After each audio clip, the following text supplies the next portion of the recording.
Episode 14, D4G. Diving in. Diving in. Diving in. Diving in. What do you think it's called?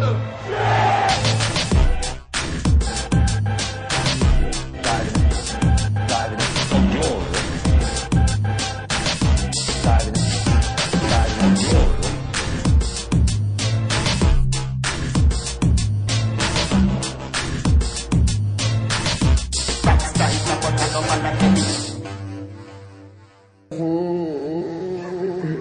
Diving in. Glory.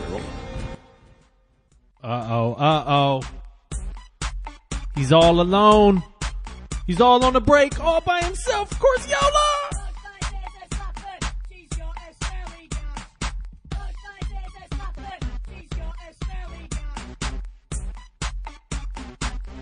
Watch out now. Buenos. Yes, my D4G-sters, episode 14, season 2. I'm your host, Mr. Pep Corsiola. But I'm flying solo these days, man. I don't need no help. It's all about me. For this next couple weeks, man, you could call me, let's see, who could be like that? Corsiano Pornaldo. That's who I'll be. Damn right. Let's go. Sir Solomon is on his own international break, so you're going to get me. But trust me, I am not going to give you an hour and a half of just myself driveling on. Hopefully it's better than that. Anyway, let's roll. This week, man, we're about to get into it. We got Tottenham, Chelsea at each other's throats. We got Madrid, hosting Barcelona. Bayern suffer at the hands of the great wizard Dusseldorf. And, man, Thierry Henry gets his first 3 points. Diving for Glory continues this enhancement, so please tune in as we will be hosting every Monday on iTunes, YouTube, and divingforglory.com. Also hitting you Thursday episodes following Champions League weeks, which is this week. So check for me on Thursday. You can also find us on Twitter at Diving for Glory and Facebook as well. Follow hashtag subscribe, like, retweet. And if you listen and you like us, man, hit us up. iTunes, 5 stizzies, please. All right, man. Adjust the cup, jersey tuck, boost lace, Diving for Glory. Let's go.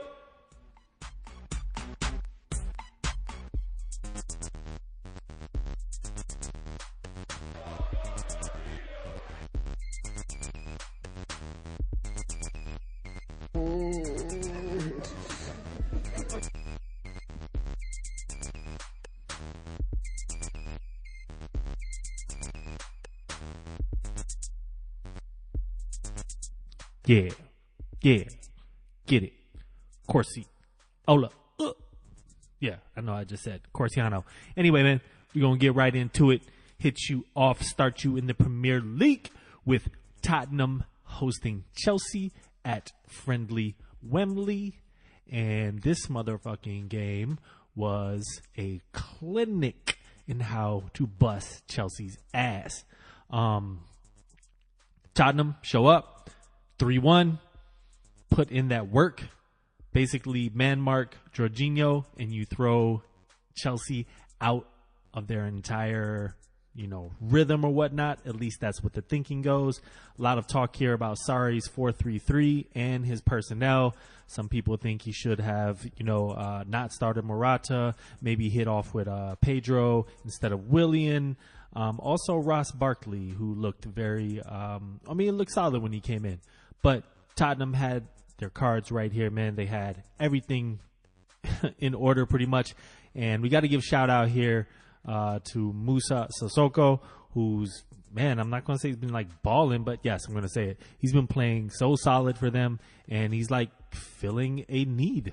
Had a good game this game. Dele Alli, recently back from injury, had a excellent game. Harry Kane on point, and of course the man Heung-min Son.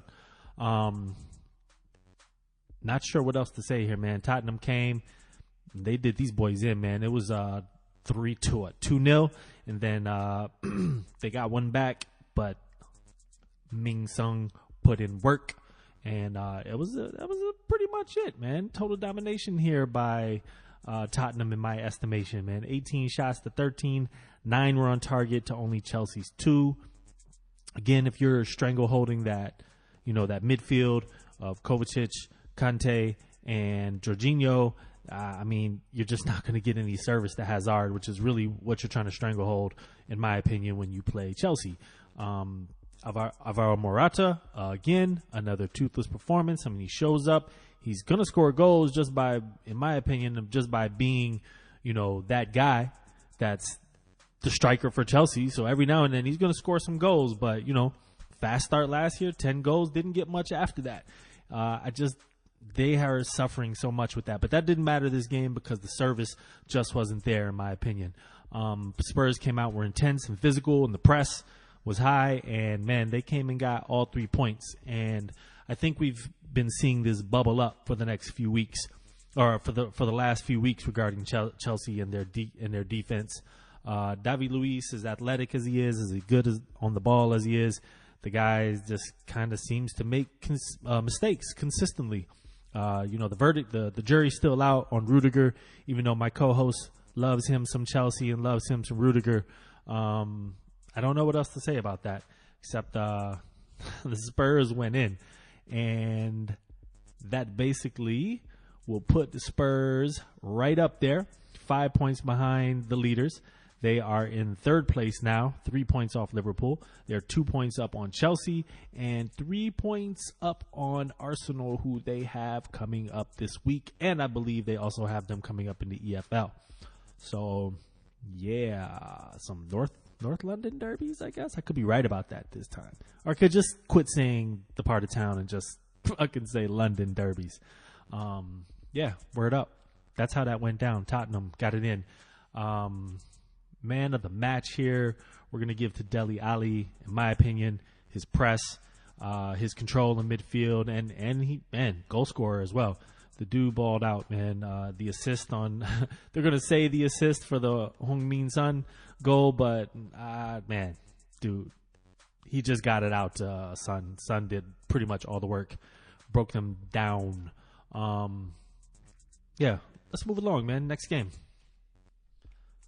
Madrid. Atletico Madrid hosting Barcelona in what becomes a matchup of the top two teams at the moment in La Liga. I'm wrong about that, but that's all right. At the time it was.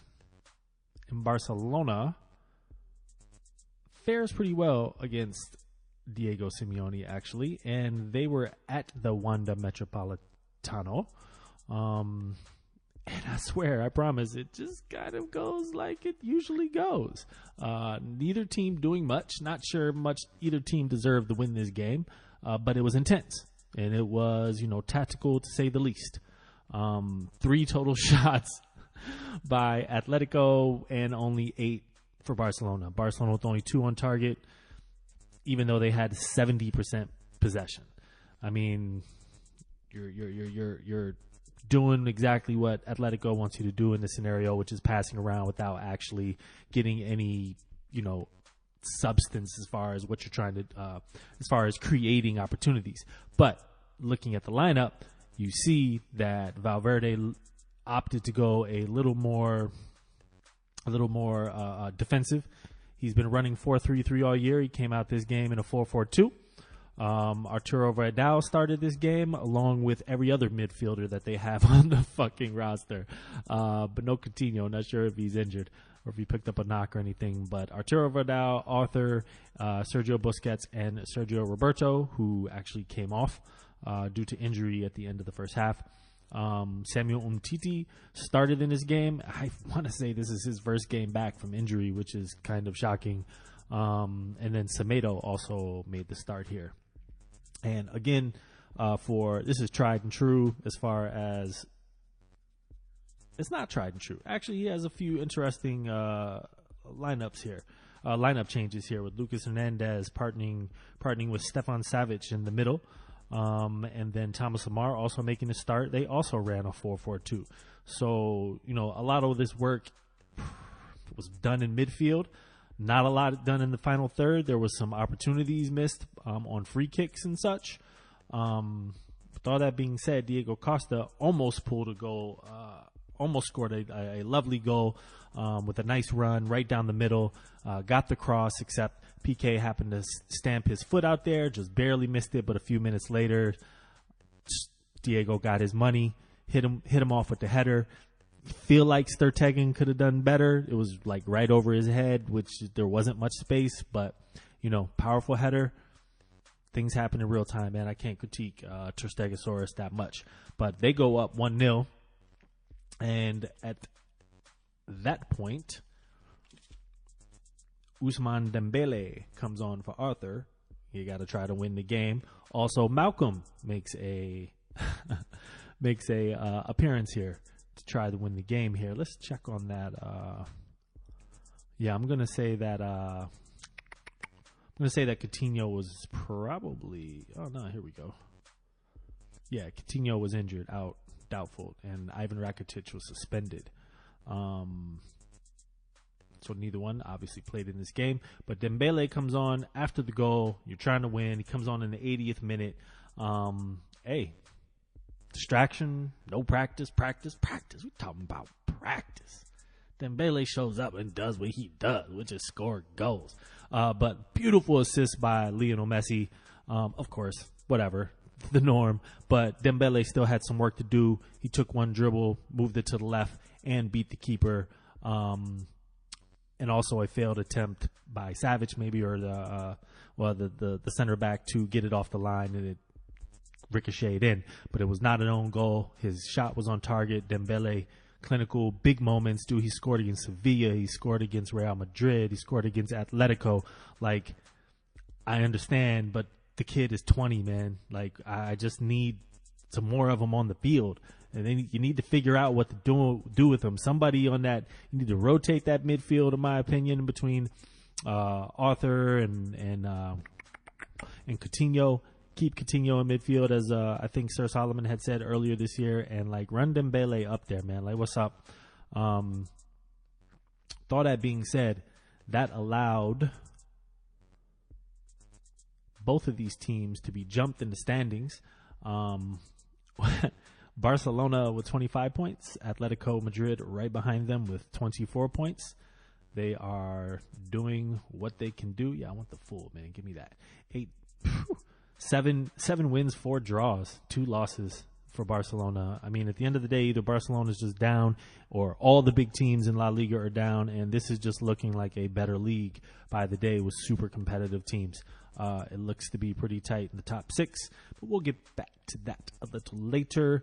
Man of the match for me is going to be Ousmane Dembele. I do not care. You're a young kid, you come in a huge game, and you're clinical. It wasn't like a tap in. It wasn't something simple like he had some work to do. Did his thing, and that's just how it goes. Now I'm going to take you over to Deutschland and holla at my favorite wizard, Dusseldorf, my homie, man. For some reason, I feel like they've been getting a lot more results than what their record indicates. I think they're 2-7 and something ridiculous. They only have 2 wins, but they'll probably be getting these draws, which is why I keep talking about them. With all that being said, they were away this week to the monster, which is known as Bayern Munich. Bayern Munich getting beat up by Dortmund before the international break. They still have their coach. There's rumors that Zidane has been offered the job already. I mean, we're going to see about that, but results like this don't help. So, of course, Bayern doing their thing. They come out. Sule hit actually a really nice goal for like a center back. But it was a bunch of ricochet, no real good play. But the Thomas Mueller goal was extremely nice. So they're rolling. They're up 2-0 within 20 minutes.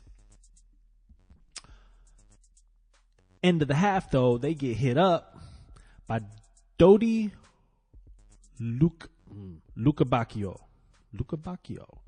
My man is from Senegal. He is 23 years old. No, excuse me, I am on the wrong player.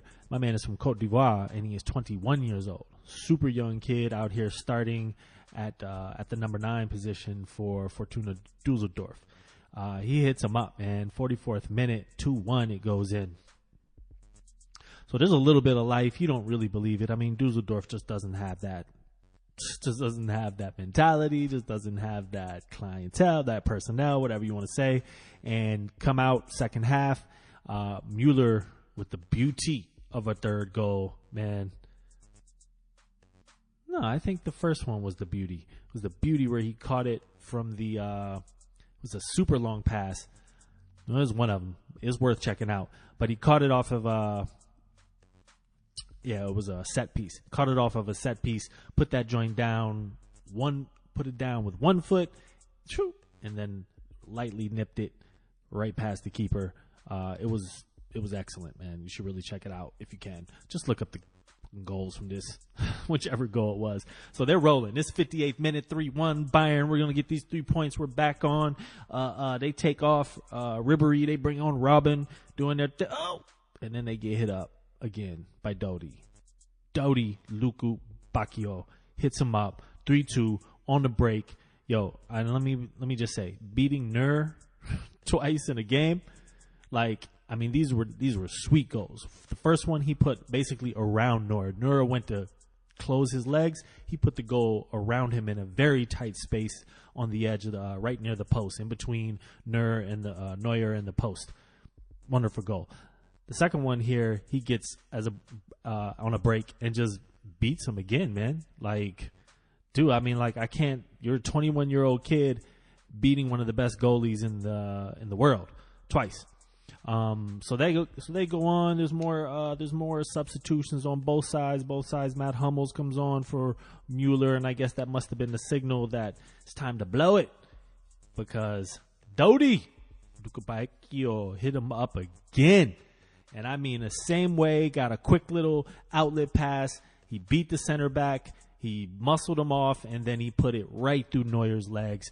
3-3. They take the point away, and Bayern looks to be in disarray once again. I do not want to talk ad nauseum about Bayern. I just wanted to talk about that game because I always talk about Dusseldorf. And, dude, they're old. They need new ideas. They're injured. They have a coach who we're not sure anything about yet.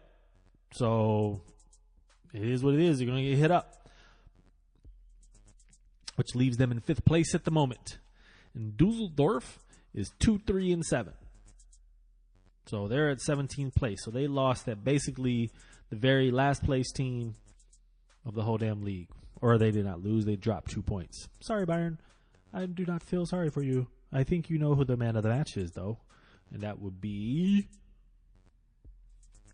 perfect 10, Dodi Lukabakio. My man was balling out. Mueller balled out, but you score a hat trick in a 3-3 game against Bayern away, including a 92nd minute one. You get that. Ain't that the truth? Word up. Last game that I'm going to cover comes from Ligue 1.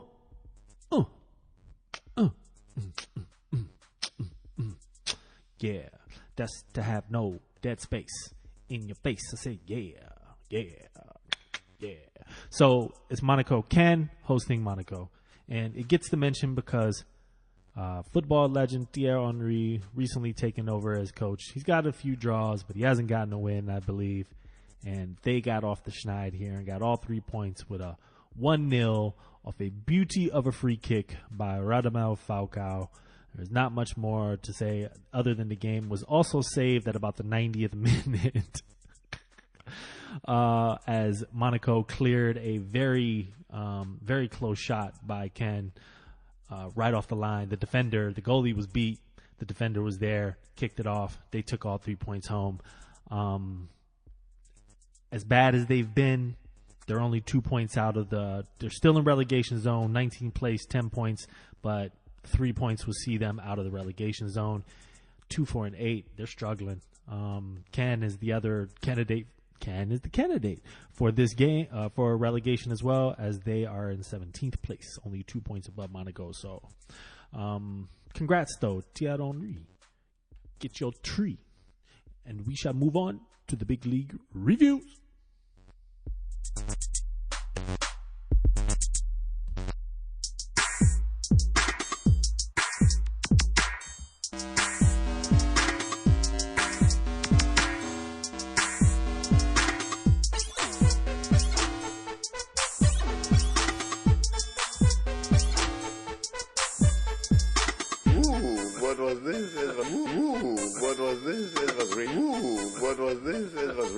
All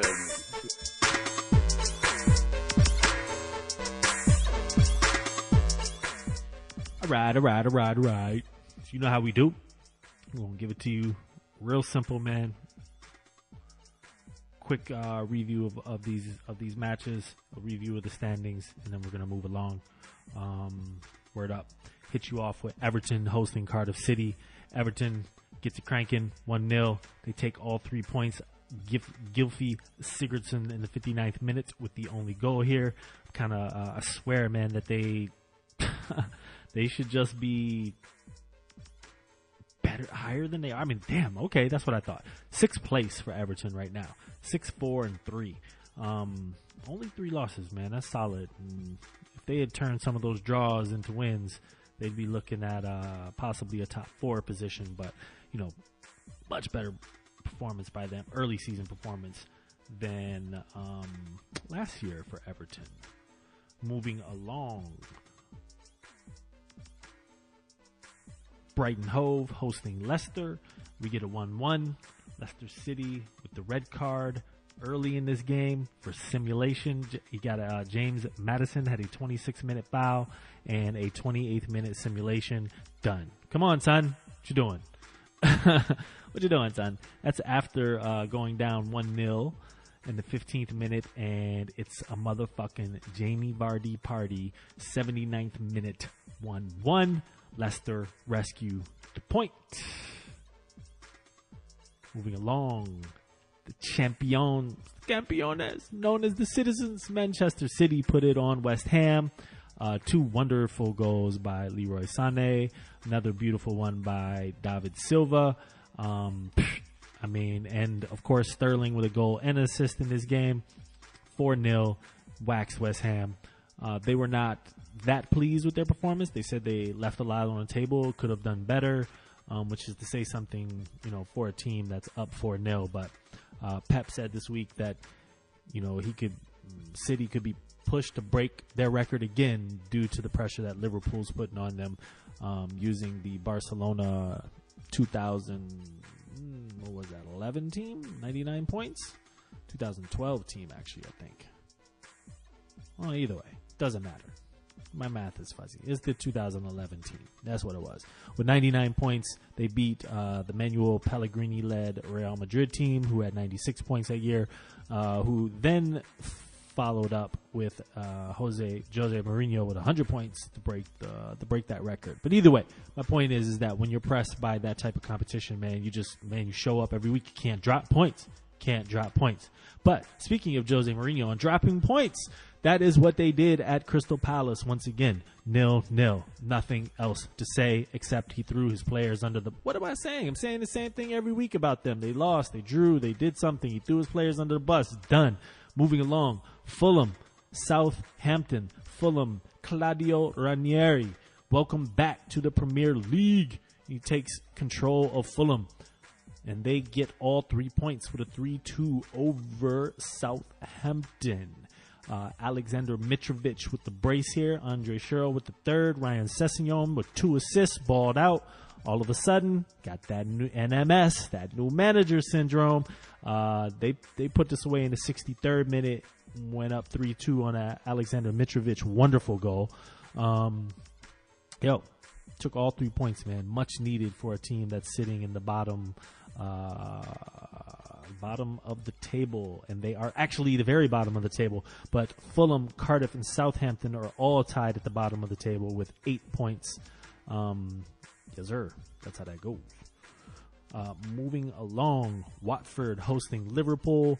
Liverpool acted a fool here. They're just showing they may not be the machine that Manchester City are, and I still think they're way farther along than a Chelsea or an Arsenal. Man, they're just marching through methodically almost. It's not as glamorous and glitzy as last year, but, man, they're getting the results. They're putting out clean sheets. Goals by Salah, Firmino. They're doing their thing. Take all 3 points. Jordan Henderson with a red card in this game. I think it was a yellow and a red, but not a straight red. So he's not just missed the one game.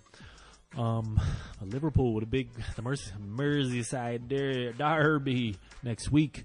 So they keep pace with Manchester City, 2 points back, 10 wins, 3 draws, and no losses. They're tied with Manchester City. Both teams have only given up 5 goals, and Manchester City has just scored a lot more. But, these things ebb and flow, so we'll see how that goes through December as the bulk of this schedule is played. Moving along. Where are we at? Okay. I already mentioned that. Arsenal with the 2-1 win away to Bournemouth. This was looking quite questionable. They got an own goal from Bournemouth, and then Bournemouth equalized with a wonderful goal by, I believe it's Joshua King. Am I right about that? I am, because I watched that game, and dude, I mean, a sick little counterattack. I think it was right before half he hit him up, and a wonderful finish, man. So brought them even, but Aubameyang would not be denied at the very end with a beautiful run and a nice cross. I can't remember who the cross came from, but a nice cross. He caught it. Game 2-1. Arsenal take all 3 points. Super important seeing that they got top 4 rival Tottenham next week. Wolves hosting Huddersfield, and the Wolves laid a dud. A total dud, and lose 2-0 to Huddersfield. It's tough out there.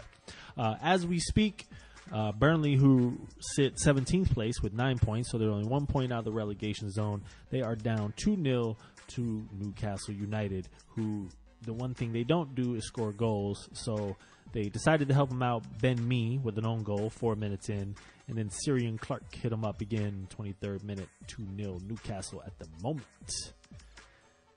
And just a quick recap, man. Your top 4 sits as Man City, Liverpool, Tottenham, Chelsea. 7 points separate those 4 teams. Arsenal 1 point behind Chelsea in 5th place with 27. Everton sit 6th with 22. Yeah, I ain't even going to mention anything after the top 6. Even though the 6th place doesn't even get a Europa spot this year. Isn't that crazy? I don't know why. So, you got a lot of work to do, Jose. All right, moving along. Hit you up with some La Liga for real. I don't know how I just made that stretch. That was a huge stretch. So, we're only going to do the big games here, big games. And we're going to start you off with that big game with Eibar hitting them up. Total domination of Real Madrid. Oh, everybody thought it was all over. Oh, we're back to normal. We got a few wins. Got a new coach. Matter of fact, we're going to sign the coach till 2021. And then he walks out and gets hammered away to Eibar 3-0. And this was not like some statistical anomaly where, they don't have the ball or something, or Eibar doesn't have, well, they doesn't have the ball, but 14 shots to 9. Over Real, 8 shots on target to Real Madrid's 3. I mean, they did work. Big chances. 7 big chances. Now, they missed 4 of them, but that's not the point. What is your defense doing if you're giving up 7 big chances? Hit the woodwork. 3 counterattacks and 11 shots inside the box. To put that in perspective, Real Madrid, 1 big chance, which they missed. I mean, went in on Real Madrid. I love to see it. But the funny thing here to me is that, like I said, this newfound parity in La Liga, at least at this point in the season, finds Real Madrid 6 points back of first place. They have 5 losses.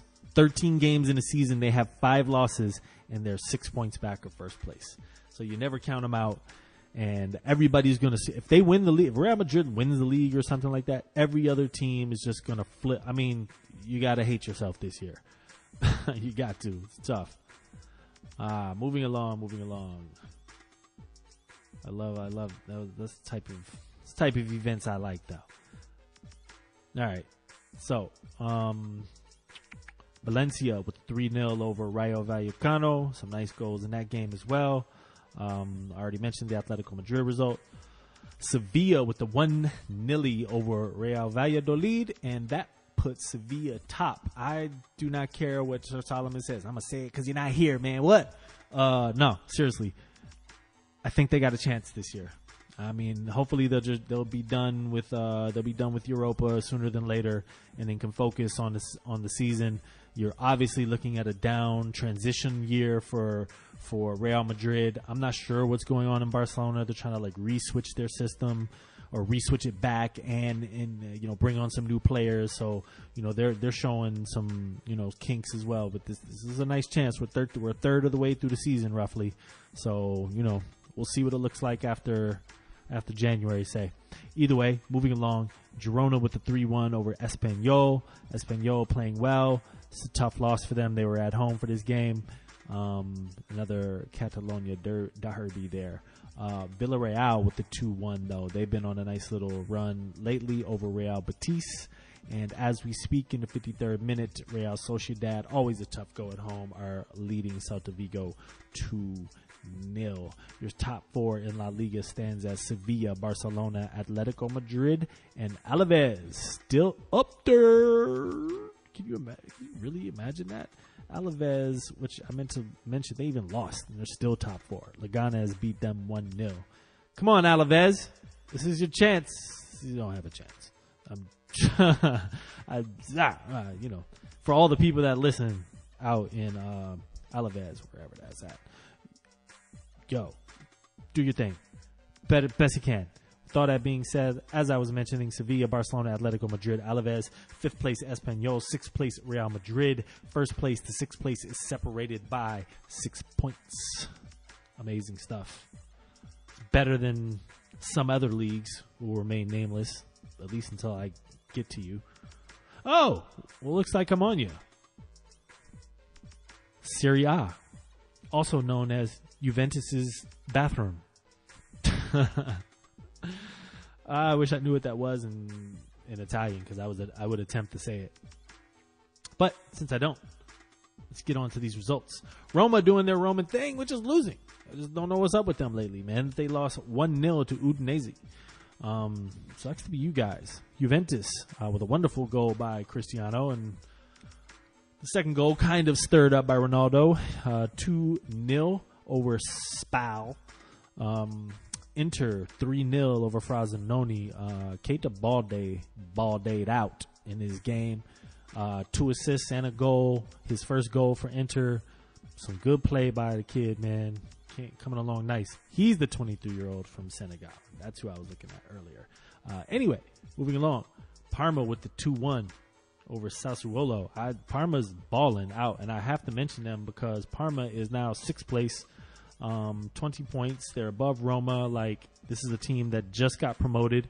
So, I mean, they're not thinking about going down, whereas Chievo Verona is already gone down for lack of maybe they should go down to January. Can we transfer them? That would help. Probably help the quality of the league. Anyway, moving along in Serie A. Yo, shout out to Ryan Sessegnon. I had to bring that back. The kid finally balled out. They've been playing him all over the field. I want to see him. I want to see him continue to show out. Fiorentina with the 0-0 draw to Bologna. Napoli, disappointing here. Chievo Verona. They give Chievo Verona their first point of the fucking year. Napoli, come on. We're trying to not just give this away by Christmas to fucking Juventus, man. Do something. What's the dilly here, dude? Of course, they just dominate the game statistically, but they just couldn't finish. Couldn't do it. 20 fucking corner kicks, 21 shots, 8 on target. Dominate possession, but it doesn't matter because there was only one big chance. Although 2 hit the woodwork, you're just not doing enough here, and you're damn sure not going to win your first Scudetto, or since whenever, forever, if you don't step this up. So, Napoli suck at the moment. I just had to mention the Empoli at the Atalanta because it was a 3-2 game that ended 3-2 in the 92nd minute with a Matthias Silvestri. I don't fucking know. Anyway, yeah, with a hit him up 3-2 goal. That's after an own goal after they were leading. missed penalties, man. There's a lot going on in this game, man. But Empoli took all 3 points. Lazio, Milan, sucks to be you, Milan, because you gave it up in the 94th minute. Milan, you're supposed to take all 3 points here. You're away to Lazio. This is a contender for your top 4, your Europa spot. Like you needed all 3 here, man. And you gave it up to Joaquin Correa in the 94th minute. Gattuso, we need you to Gattuso. For real. Genoa, Sampdoria with the 1-1, and as we speak, Cagliari and Torino are in a 0-0 draw in the 84th minute. Moving along, over to Deutschland, back to Deutschland. I don't know what my accent is. It moves. It's like DiCaprio in Blood Diamond. Like, 1 minute I'm Irish, then the next minute I'm South African, and the next minute I'm Jamaican. Anyway, moving along. Leverkusen with the 2-0 over Stuttgart. That was wrong, man. I'm fucked up. I'm sorry. I didn't mean to do that. Anyway, Hertha 3-3 with Hoffenheim. Goals galore. Gave it up in the 87th minute, dude. Like, it's tough out there, man. Hoffenheim just feels like they're on the verge of being a really good team, but they still struggle here and there. Borussia Dortmund, league leaders, get the 2-1. Paco Alliser comes in the game 64 at a 0-0 game, 64th minute. In the 66th minute, he scores. He just signed a full-time contract with Dortmund as he was on loan from Barcelona, but they wanted to make that permanent. Lucas Piszczek, I guess, hit him off in the 76th minute. 2-1. Dortmund take all 3 points. Very big win for them. Wolfsburg put it on super hot RB Leipzig with the 1-0. Tough out there for your RB. Gave that up with a 50th minute goal to Jerome Roussillon. Schalke. No, we had to mention that one too. Frankfurt beat Augsburg 3-1. Schalke put 5 up on Nuremberg 5-2. And then Mönchengladbach 4-1 over Hannover 9-6. Top 4 in Bundesliga stands as Dortmund, Mönchengladbach, Frankfurt, and Leipzig. Bayern coming in 5th. Hoffenheim looking at 6th. Dortmund are up 4 points on Mönchengladbach. Bayern, they're up 9 points on Bayern Munich. That always matters because you just never count them out. Wait till they hire Zidane. They don't do anything in January? It's a big question, man. I feel like they have to. They just need players. They just kind of are old and injured, man. I don't think you can do anything that's going to make a difference this year, though. Just need to hold on. Maybe make top 4. I don't know. I don't care. If they didn't make Champions League, that'd be even better. Yes. Moving along to Ligue 1, also known as PSG's tampon, which goes in the trash in the bathroom. So it's even worse, dude. Like, it's over. With all that being said, Lyon get their 3 points with a Jason Denier, former Manchester City player Jason Denier, with an assist from Memphis Depay in the 62nd minute. And they survive the last 20 minutes down a man after Raphael sent off on a straight red. And they take all 3 points.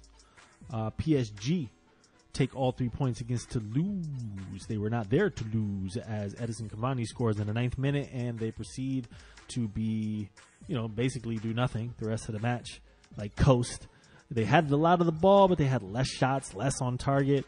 A lot of missed big chances. Just like, all right, well, we're here. We got this 3 points done. It sucks to be so good, huh? With all that being said, Montpellier falling down the ranks as they draw with Stade Rennes. As does Lille. They lose 2-0 to OGC Nice. Assist from Balotelli in this game.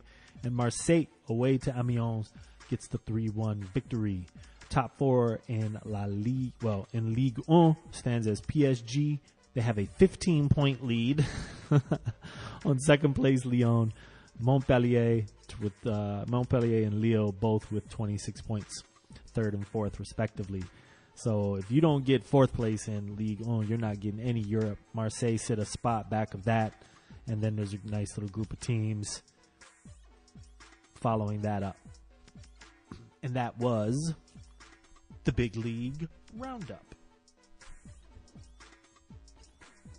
Light because it's late, because it's the middle of the winter. All right.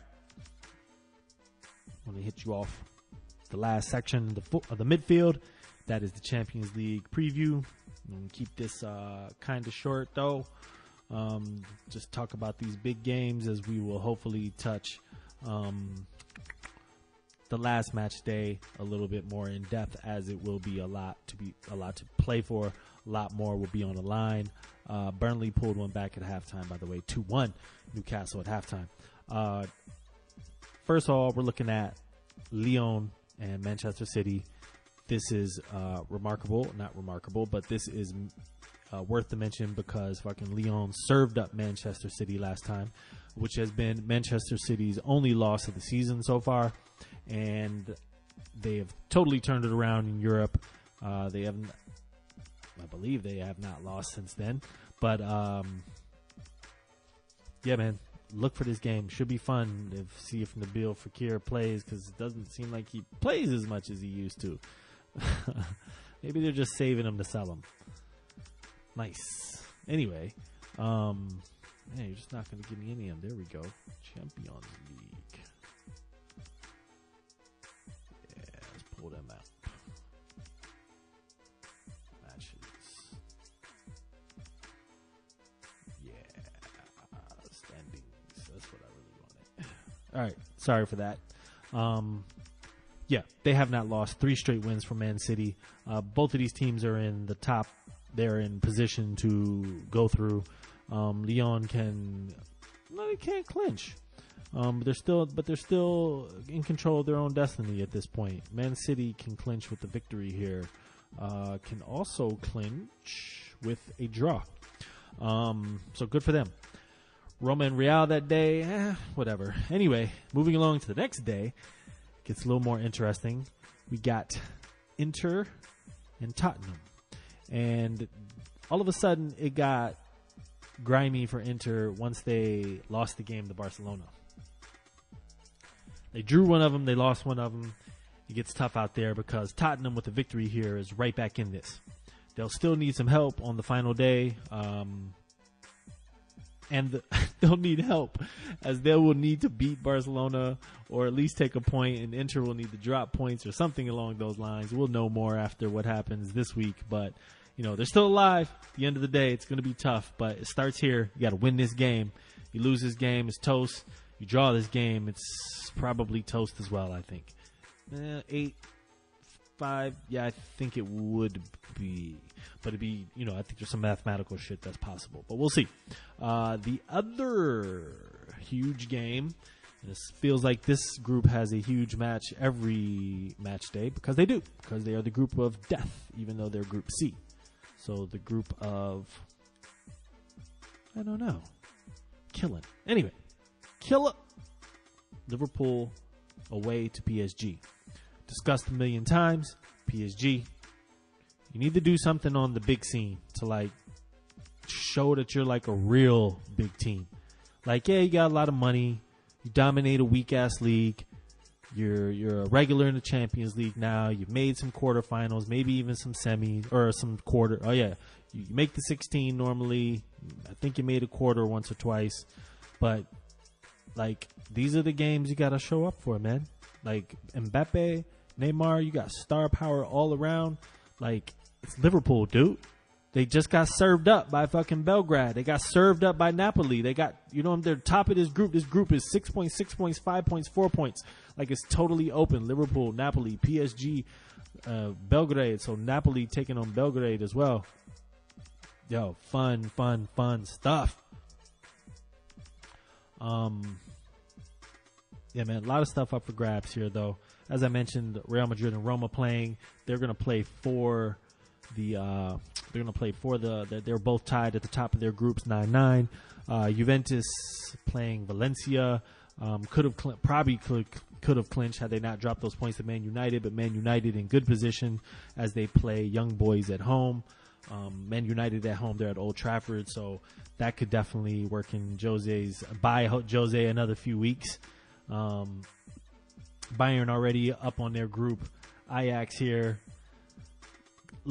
coming in second. Porto already through. Schalke second place with 8 points. Galatasaray and Lokomotiv. And then we are talking Dortmund and Atletico Madrid. Madrid play Monaco, who have been awful in both league and in Europe. So you would think Madrid would walk away with these 3 points.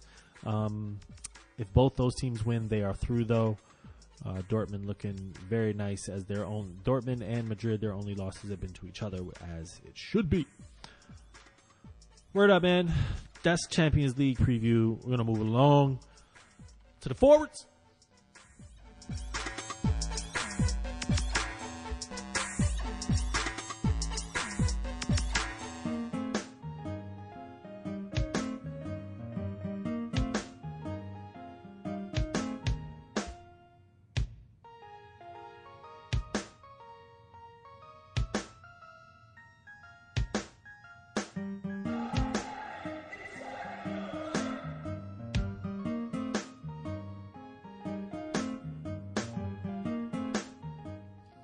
It is the blues.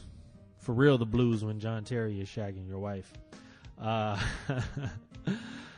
right, man. Real quick, no league, no club profile. We're just going to mention the result of that Boca Juniors River Plate. Oh, what? Coming up? Oh, really? This game still hasn't happened. This game was scheduled for the 24th. That was Saturday. It is Monday now. They still haven't played the second leg because, in reminiscent of a Manchester City visit to Liverpool, the team bus was attacked. Let me get this right here. The Boca team bus was attacked. So how does that go? Well, they broke the windows. Tear gas got inside. Players were vomiting, feeling dizzy, and whatever the Argentinian FA or whoever the hell, Copa, what is it, Conmebol, they didn't call the match. They didn't want to call the match. They delayed the match. It's like, dude, what are you doing? We know you're not going to play this match. So they delayed. We're going to play it the next day. Next day come, players are still feeling fucked up. There's still even a debate, like, where are we going to play this game? If we did not mention it last time, where they, at the coming out for the second half, they played in the sixth round of 16, I believe. These two teams, Boca Juniors and River Plate, and coming out to, it was at the Boca Stadium, I believe. The River Plate coming out got sprayed with pepper spray by the fans, and they called the match, kicked Boca out of the tournament, and that was that. So what can you say? This is the type of match that it is. I mean, it's the final. And they're like, oh, it's disappointing. We need to show them. You do need to show that. But, this is nothing that doesn't happen anywhere else. Maybe you just need to buy better buses. Why? I mean, they destroyed the Man City bus, but they showed up and played that game. But I get why they didn't play this one. So now we're on Monday. This game still has not been played. They're still talking about playing it tomorrow. Maybe.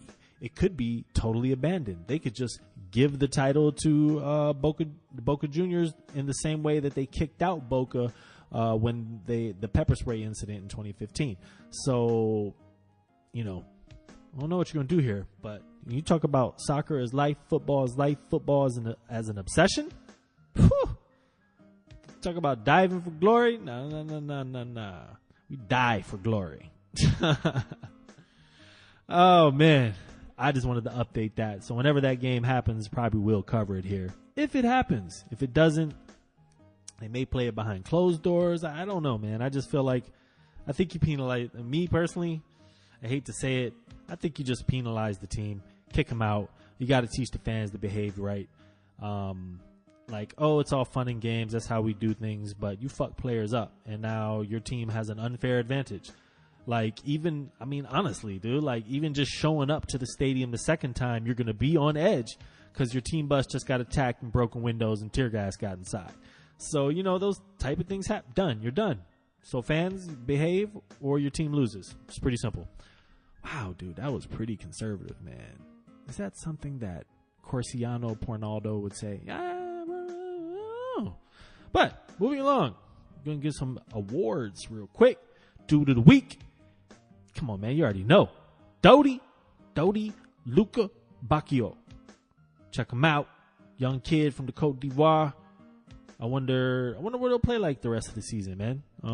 He just put up a hat trick on, I believe Dusseldorf is a new team as well to the Bundesliga. So we'll see. Dude of the week, man. Hat trick on Bayern. Bust that ass away. Whew. No doubt. Goal of the week.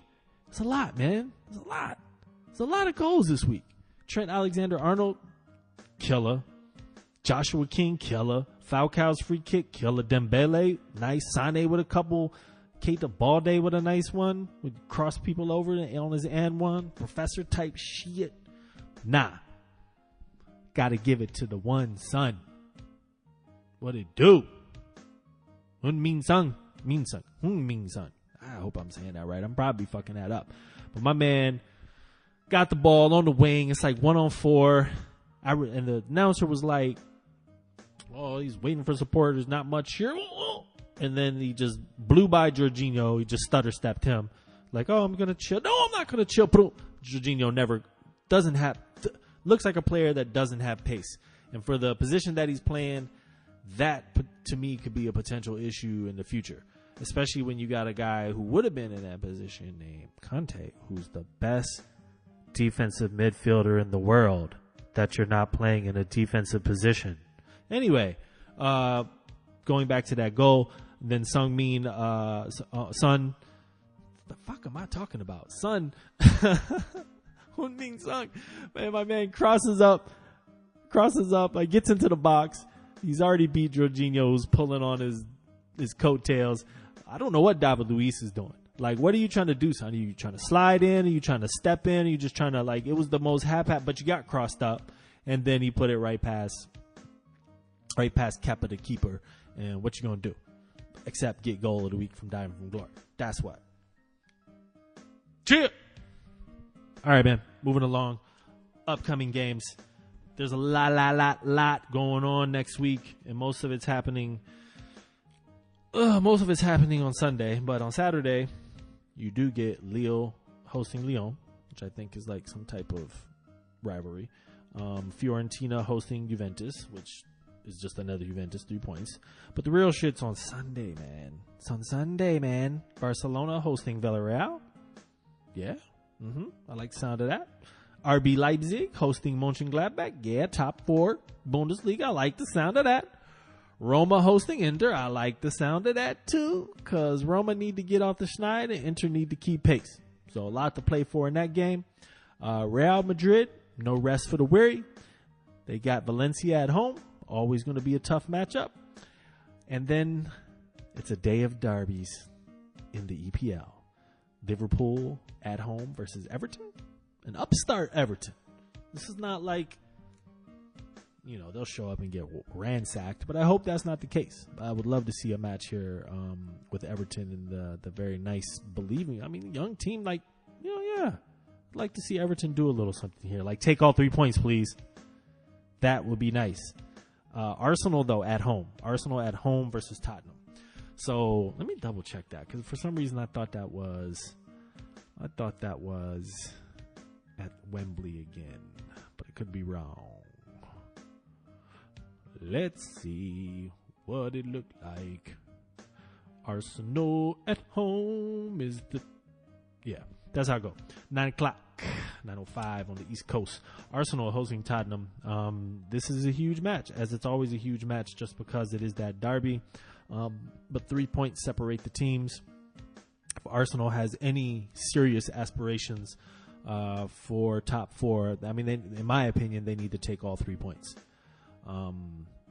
Which I also then wonder, if Tottenham beat Chelsea by 3-1, I wonder, Sir Solomon, if you're out there listening to this, and you're not training. We know you should be training, working on your D4G techniques. Come on, son, step it up. Either way, are they that far ahead? 3-1? Are they that far ahead of Chelsea? Like you made it seem like because of this head-to-head stuff between Arsenal and Liverpool that Arsenal's not in the same realm as Liverpool, in my opinion. Not even. When I see them play, it just doesn't look like that. But they're getting the results though, so I can't argue, and that's how it looks. And the same thing with Chelsea. They're showing weakness. They just took their first loss of the season. The only team in Europe who had not lost up to that point in any competition. So I'm splitting hairs here, but Arsenal fans, you got to take all 3 points here if you got serious top 4 ambitions. Otherwise, you're going to probably drop points to Chelsea, and you're going to be 6 points behind Tottenham if you lose. That's how it go. Yeah, man. That's the show. It's a wrap. I carried that junk all by myself. Because that's what Cristiano Ronaldo does. Shoot. Now I just need to close it out, and I wish I was closing it out like Pornaldo, because then I would just tap it in so simply.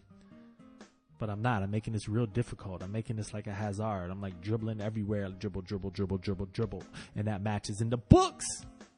Diving for Glory Season 2, Episode 14. As always, thanks for tuning in. Appreciate anyone who takes the time to check us out. Don't forget, Diving for Glory posts every Monday and on every Thursday during Champions League weeks, which is this week, on iTunes, YouTube, and divingforglory.com. Hit subscribe. Follow us on Twitter and Facebook at divingforglory.com. Please rate us on iTunes. Till next week. Corsiano. Diving. What do you think about them?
Diving. Glory.